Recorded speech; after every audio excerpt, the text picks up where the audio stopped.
আমার পিছনে যদি আমরা একটু লক্ষ্য করি তাহলে বলতে গেলে টিকিট কাউন্টার রয়েছে।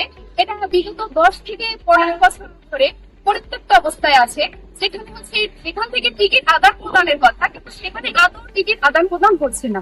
যার ফলে টিকিট আদান প্রদান করছে রোডের পরে যাত্রীরা টিকিট আদান প্রদান করছে, আবার কিনা দেখা যাচ্ছে অন্য একটি বাস ছেড়ে দিচ্ছে।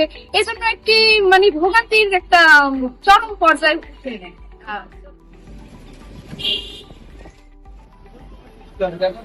আপনারা আমরা সাধারণ মানুষ সবাই এই বিষয়গুলো নিয়ে আপনাদের সাথে কথা বলা জনপ্রতি আর কথা বলে কিছু মতামত আমাদের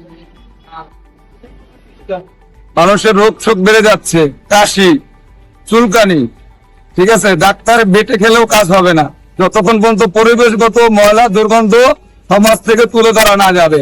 এক প্রকার কাগজ চোর, কলম চোর, আইন চোরদের লুটপাটে সমাজটা ধ্বংস হয়ে যাচ্ছে।